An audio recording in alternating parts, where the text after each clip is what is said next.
नमस्कार सभी साथियों को स्वागत करता हूं सभी का इस यूट्यूब चैनल पर। साथियों, आज मनोविज्ञान के बहुत ही स्पेशल 30 प्रश्न लेकर आया हूं। टारगेट है आज मात्र 15 प्रश्नों को सही करने का।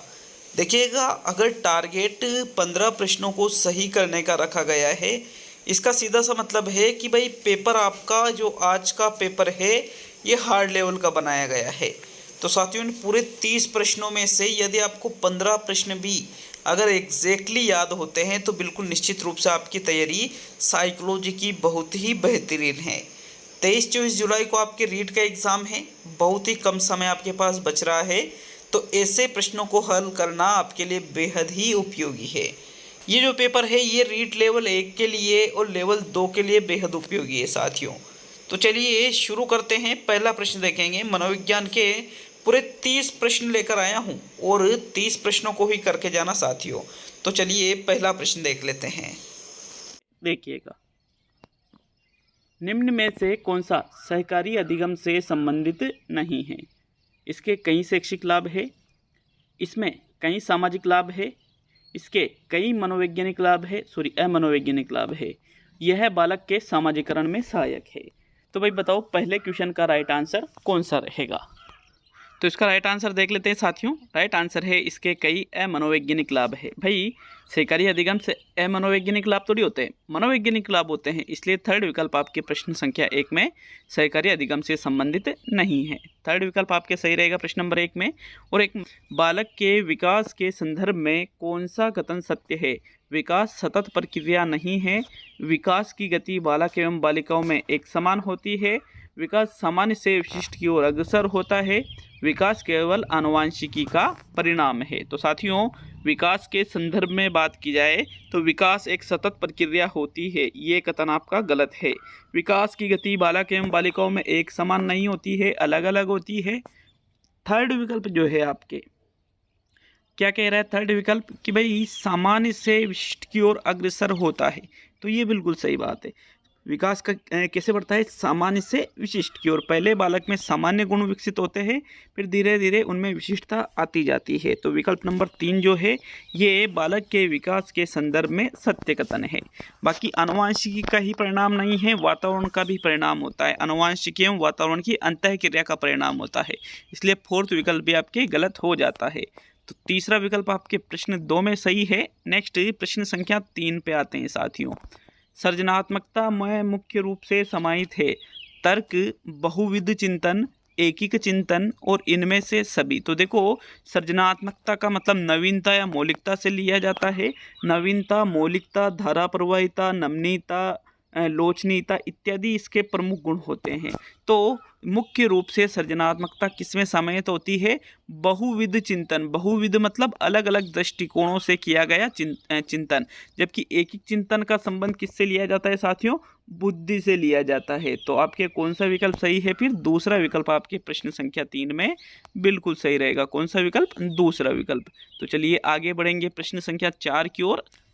तो साथियों, प्रश्न नंबर 4 है, ऋणात्मक प्रबलक का उदाहरण है। ट्रैफिक पुलिस द्वारा दुर्घटना से बचने के लिए सीट बेल्ट न पहनने पर चालान काटना, दुखदाई ठंड से बचने के लिए ऊनी कपड़े पहनना, भूख लगने पर भोजन करना और इनमें से कोई भी नहीं। तो बात करें ऋणात्मक प्रबलक की, कौन सा उदाहरण है ऋणात्मक प्रबलक का?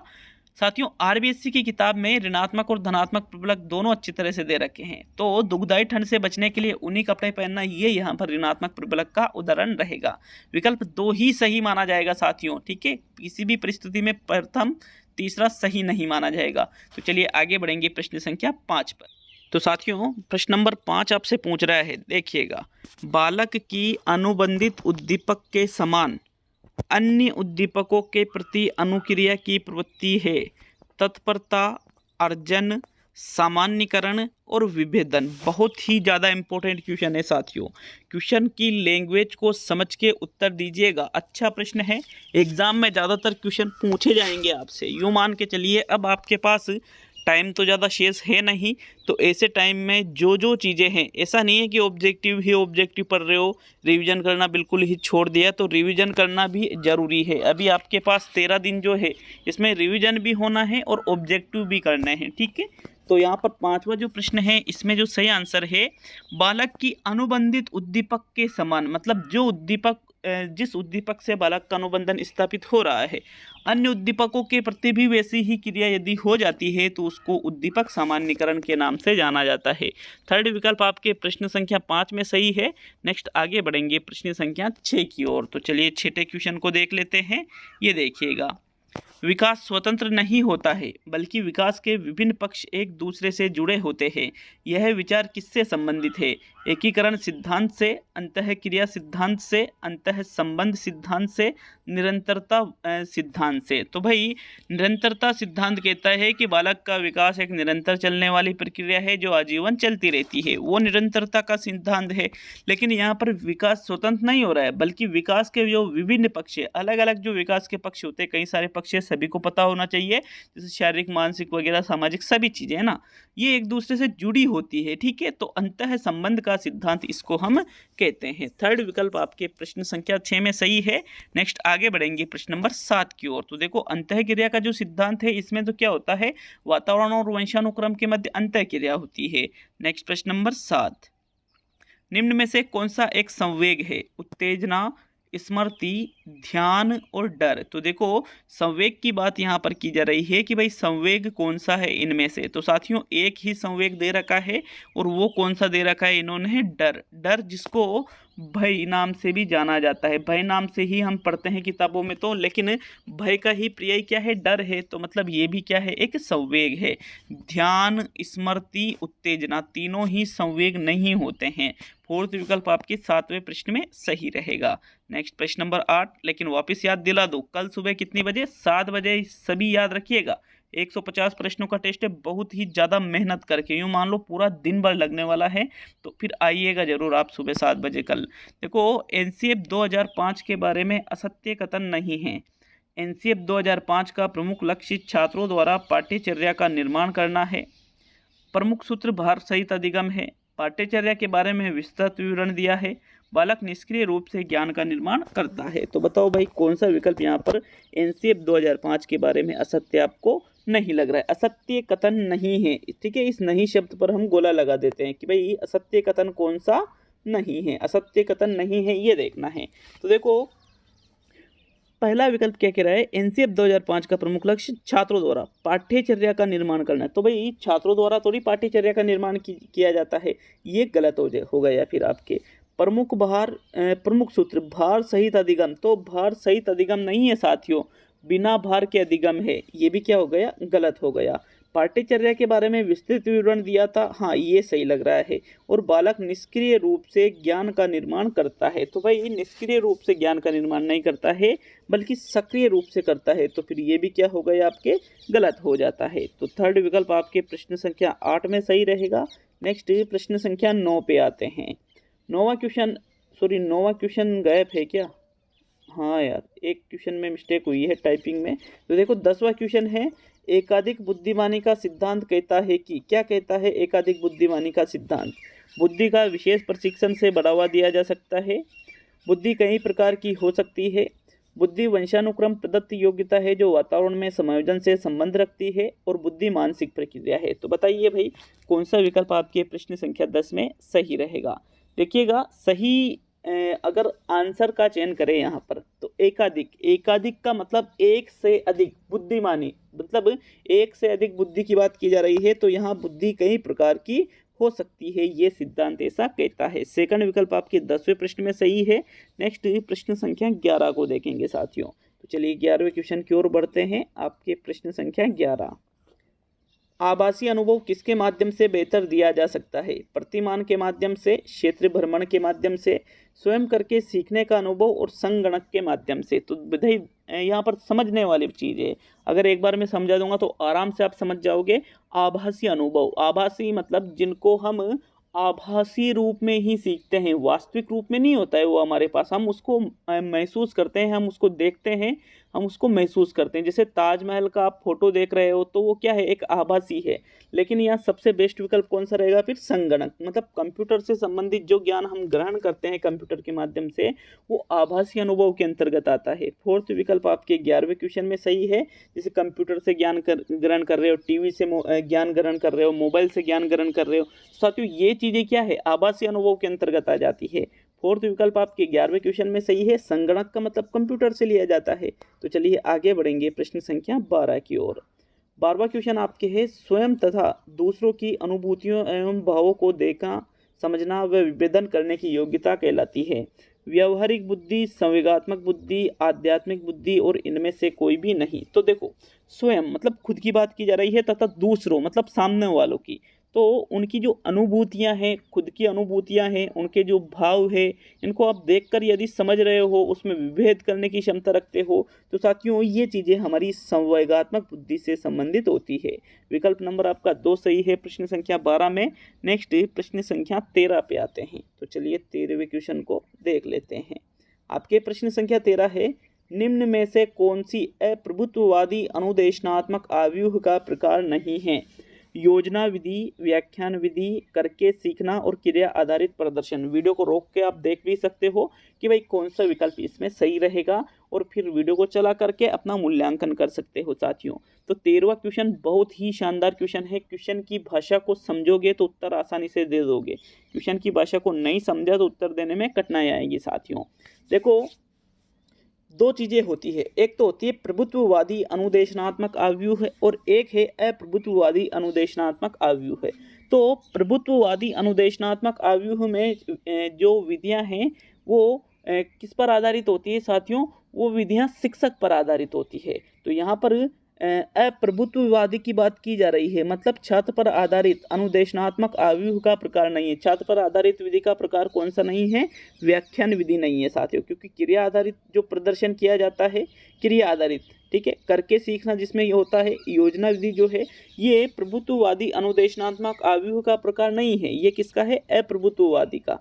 तो यहाँ पर देखो, मतलब ये बाल केंद्रित विधियां हैं। तो यहाँ पर एकमात्र व्याख्यान विधि ऐसी है जो शिक्षक केंद्रित है। तो ये अप्रभुत्ववादी अनुदेशनात्मक आव्यूह के प्रकारों में नहीं आएगा, मतलब ये बाल केंद्रित में नहीं आएगा, ये शिक्षक केंद्रित में आएगा, और ये प्रभुत्ववादी में आएगा। सेकंड विकल्प आपके 13वें क्वेश्चन में सही है। नेक्स्ट आगे बढ़ेंगे प्रश्न नंबर 14 की ओर। तो 14वां क्वेश्चन वेरी इंपॉर्टेंट क्वेश्चन है साथियों, बहुत ही ज़्यादा महत्वपूर्ण। बुद्धिलब्धि शब्द का सर्वप्रथम प्रयोग किसने किया? टर्मन ने किया, हल ने किया, आलपोर्ट ने किया, और विलियम स्टर्न ने किया। देखो, एक नाम आता है 1912 में बुद्धिलब्धि से संबंधित। क्या नाम आता है? विलियम स्टर्न नाम आता है साथियों। 1912 में इन्होंने मानसिक आयु बटे वास्तविक आयु ये सूत्र दिया था। 1916 में टर्मन के द्वारा मानसिक आयु और वास्तविक आयु जो सूत्र विलियम स्टर्न ने दिया था, इसमें इंटू 100 लगा दिया था। किसने लगाया था? वो टर्मन ने। लेकिन यहाँ प्रश्न क्या पूछ रहा है? सर्वप्रथम प्रयोग, तो सबसे पहले प्रयोग तो किसने किया? विलियम स्टर्न ने किया, इसलिए चौथा विकल्प यहाँ पर सही माना जाएगा। अगर सपोज कीजिए इसकी जगह विलियम स्टर्न की जगह कोई दूसरा नाम होता तो फिर हम किसको सही करते? टर्मन को सही करते। मतलब सिचुएशन ऑप्शन जैसे आपके सामने आ रहे हैं एग्जाम में ऐसा नहीं होता है कि नहीं मुझे तो वो पता है तो मैं तो वही करके आऊँगा। एग्जाम में वो डिपेंड करती है कि वहाँ आपसे क्या पूछा जा रहा है और ऑप्शन में क्या क्या दिया जा रहा है। तो जो सबसे बेटर विकल्प है उसका चयन करना पड़ता है। एग्जाम में फिक्स एक ऑप्शन कभी भी नहीं होते हैं। तो विकल्प नंबर आपका यहाँ 4 सही है। अगर ये ऑप्शन में नहीं है तो फिर आप टर्मन को सही कर देना, ठीक है। चौथा विकल्प आपके प्रश्न संख्या 14 में सही है। और एक और शब्द आता है मानसिक आयु का। तो मानसिक आयु शब्द का सर्वप्रथम मानसिक आयु का संप्रत्यय किसने दिया था? बिने के द्वारा दिया गया था साथियों 1908 में। तो विकल्प चौथा सही है 14वें में। नेक्स्ट प्रश्न नंबर 15 अधिगम के संदर्भ में उपयुक्त नहीं है, ठीक है, नहीं है, हमने इसको चिन्हित कर लिया। अधिगम पर परिपक्वता का प्रभाव नहीं पड़ता है। अभिप्रेरणा से अधिगम में वृद्धि होती है। समस्या समाधान अधिगम का उच्चतम स्तर है। अधिगम से व्यवहार में स्थायी परिवर्तन होता है। तो बात करें अधिगम से व्यवहार में स्थायी परिवर्तन की तो बिल्कुल सही बात है, स्थायी परिवर्तन ही होता है। समस्या समाधान अधिगम का उच्चतम स्तर भी होता है साथियों। जो रॉबर्ट एम गेने ने सीखने के प्रकार दिए हैं उसमें समस्या समाधान ही सबसे उच्च बताया है। अभिप्रेरणा से अधिगम में वृद्धि की जा सकती है, बिल्कुल सही बात है। एक अभिप्रेरित व्यक्ति बिना अभिप्रेरित व्यक्ति कोई दूसरा है उससे बेटर अधिगम कर सकता है। तो मतलब तीनों विकल्प तो यहाँ सही है, लेकिन जो प्रथम विकल्प है अधिगम पर परिपक्वता का प्रभाव ही नहीं पड़ता है, तो कहीं ना कहीं प्रभाव जरूर पड़ता है साथियों। विकल्प नंबर आपका 1 सही है प्रश्न संख्या 15 में। नेक्स्ट आगे बढ़ेंगे प्रश्न संख्या 16 की ओर। तो चलिए 16वां क्वेश्चन। व्यक्तित्व का द्विखंडीय सिद्धांत किसने दिया? आलपोर्ट ने, केटल ने, रेमंड केटल ने, हेंसाइंजेक ने और स्पीयरमैन ने। तो भाई इतना ज़्यादा महत्वपूर्ण प्रश्न है, प्रश्न को समझना। मैंने कहा था ना ऑप्शन के ऊपर डिपेंड करती है। अब कभी आपने द्विखंडीय सिद्धांत में स्पीयरमैन का नाम व्यक्तित्व के संदर्भ में सुना है? नहीं सुना है। हम क्या पढ़ते हैं? स्पीयरमैन को बुद्धि में पढ़ते हैं हम इसको। तो साथियों यहाँ पर लेकिन द्विखंडीय की बात करें तो भाई आलपोर्ट ने तो ऐसा कोई सिद्धांत नहीं दिया। आलपोर्ट ने तो शील गुण बताए थे। केटल ने भी ऐसा कोई सिद्धांत दिया। हेंसाइंजेक वाला जो भी अंतर्मुखता बहिर्मुखता मनस्तापिता वाला सिद्धांत है तो ये है ही नहीं। तो फिर कौन सा करेंगे? फिर हम करेंगे स्पीयरमैन वाला। क्यों? क्योंकि स्पीयरमैन का जो द्वितत्व या द्विखंड का सिद्धांत है साथियों उसका संबंध बुद्धि से है और बुद्धि कहीं ना कहीं व्यक्तित्व को जरूर प्रभावित करती है। इसलिए इस प्रश्न में हमने क्या देखा? विकल्पों को देखा ना, विकल्पों को देख के कर रहे हैं। तो फिर चौथा विकल्प आपके यहाँ प्रश्न संख्या 16 में सही रहेगा। नेक्स्ट आगे बढ़ेंगे प्रश्न नंबर 17 की ओर। 17वां प्रश्न, निम्न में से कौन सा कथन सत्य है? जीवन समायोजन की विशिष्ट क्रिया है, समायोजन वैयक्तिक क्रिया है, समायोजन वह प्रक्रिया है जिसमें एक व्यक्ति मनोवैज्ञानिक अथवा शारीरिक संतुलन बनाए रखने का प्रयत्न करता है, और समायोजन शिक्षा से जुड़ा होता है। तो साथियों सत्य कथन आपसे पूछा जा रहा है कि भाई कौन सा कथन यहाँ पर आपको सत्य लग रहा है। तो बात करें सत्य कथन की साथियों, वैयक्तिक प्रक्रिया नहीं होती है, द्विपक्षीय प्रक्रिया होती है। समायोजन जीवन की विशिष्ट प्रक्रिया है, ठीक है, देख सकते हैं इसको। शिक्षा से जुड़ा होता है, ये भी देख सकते हैं। लेकिन सबसे बेटर विकल्प का चुनाव करना है। मैंने क्या कह रखा आपसे? सबसे बेटर विकल्प का। तो बेटर विकल्प क्या है? समायोजन वह प्रक्रिया है जिसमें एक व्यक्ति मनोवैज्ञानिक अथवा शारीरिक संतुलन बनाए रखने का प्रयत्न करता है। संतुलन बनाए रखने का, क्योंकि डिस्टर्ब न हो इसलिए। विकल्प नंबर आपका 3 सही है 17वें प्रश्न में। नेक्स्ट 18वां क्वेश्चन देखेंगे। मैक्लीलैंड का योगदान निम्न में से किससे संबंधित है? संबंधन अभिप्रेरणा से, आक्रामकता से, उपलब्धि अभिप्रेरणा से, शक्ति अभिप्रेरणा से। कई बार डेविड मैक्लीलैंड को मैंने पढ़ाया है पहले साथियों, और इसका संबंध किससे बता रखा है? उपलब्धि अभिप्रेरणा से मैक्लीलैंड का संबंध होता है। विकल्प नंबर आपका 3 सही है 18वें क्वेश्चन में। उपलब्धि अभिप्रेरणा का मतलब होता है यह अभिप्रेरणा उन लोगों में पाई जाती है जो हमेशा अच्छे कार्य करना चाहता है, समाज में अपना नाम स्थापित करना चाहता है, ऐसे कार्यों को नहीं करता है जिससे उसकी प्रतिष्ठा पर हानि हो इत्यादि। तो विकल्प नंबर 3 सही है आपके 18वें क्वेश्चन में। नेक्स्ट प्रश्न संख्या 19 को देखेंगे।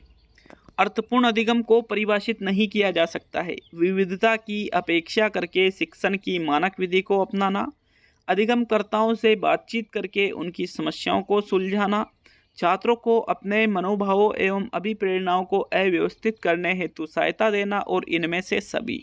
तो भाई अर्थपूर्ण अधिगम के बारे में बात की जा रही है। किस विकल्प में आपको आंसर देना चाहिए बताइए? अर्थपूर्ण अधिगम को आप कैसे परिभाषित नहीं कर सकते हो? तो विकल्प नंबर आपका 3 सही है इसमें। कैसे? क्योंकि ये कह रहा है छात्रों को अपने मनोभावों मतलब मन के भावों, अभिप्रेरणाओं और मनोभावों को अव्यवस्थित करने हेतु, तो अव्यवस्थित करने हेतु थोड़ी सहायता दी जाती है, व्यवस्थित करने हेतु सहायता दी जाती है साथियों। इसलिए थर्ड विकल्प आपके गलत है यहाँ, अर्थपूर्ण अधिगम से संबंधित यही आपका आंसर रहेगा। दूसरा और प्रथम विकल्प बिल्कुल अर्थपूर्ण अधिगम को परिभाषित कर रहा है कि विविधता की अपेक्षा कीजिएगा, शिक्षण की मानक विधि को अपनाइएगा, अधिगमकर्ताओं से बातचीत कीजिएगा, उनकी समस्याओं को सुलझाइएगा। तो ये दोनों ही विकल्प सही है। नेक्स्ट प्रश्न संख्या 20 पे आते हैं। तो 20वां क्वेश्चन, संवेदनाओं को सार्थक रूप देने को कहा जाता है। प्रतिमा, अधिगम, प्रत्यक्षीकरण और सृजनशीलता। तो देखो संवेदनाओं को सार्थक रूप दे रहे हो तो उससे सृजनशीलता नहीं होती है। सृजनशीलता नवीनता मौलिकता होती है। अधिगम भी उसको नहीं कहते, प्रतिमा भी नहीं कहते, बल्कि उसको प्रत्यक्षीकरण के नाम से जाना जाता है। थर्ड विकल्प आपके 20वें क्वेश्चन में सही है। नेक्स्ट आगे बढ़ेंगे प्रश्न संख्या 21 पर। तो चलिए 21वें क्वेश्चन को देख लेते हैं। दमन निम्नलिखित में से क्या है? दमन की बात की जा रही है, समायोजन के टॉपिक से आपसे प्रश्न पूछा जा रहा है। जब चेतना के व्यवहार अर्धचेतन में प्रतीत होते हैं तो उसको दमन कहते हैं। जब व्यक्ति कलात्मक एवं रचनात्मक कार्यों के प्रति अपनी ऊर्जा को निर्देशित करता है उसको दमन कहते हैं। जब व्यक्ति तनाव उत्पन्न करने वाले कारणों को नहीं सोचने का प्रयास करता है उसको दमन कहते हैं। और इनमें से कोई भी नहीं। तो भाई देखो चेतना के व्यवहार अर्धचेतन में जा रहे हैं, अर्धचेतन, अचेतन में नहीं, अर्धचेतन में, तो क्या वो दमन है? नहीं है, अचेतन में जाते हैं। जब व्यक्ति कलात्मक और रचनात्मक कार्यों के प्रति अपनी ऊर्जा को निर्देशित करता है तो वो होता है शोधन या मार्गांतीकरण। ये भी आपका आंसर नहीं है।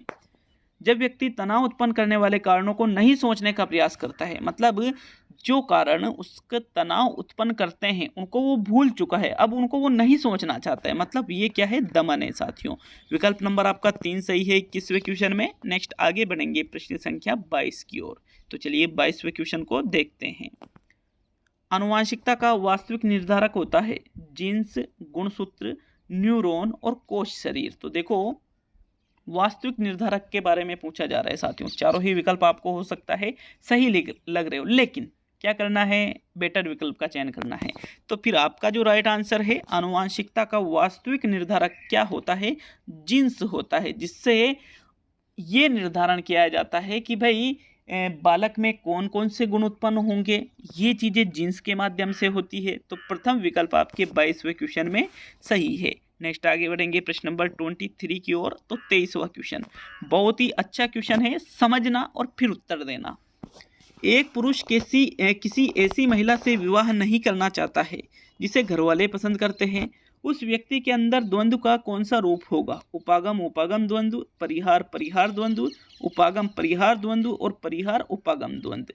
तो भाई देखो, ऐसी महिला से विवाह नहीं करना चाहता जिसे घरवाले पसंद करते हैं, मतलब घरवाले तो पसंद करते हैं लेकिन वो विवाह नहीं करना चाहता है।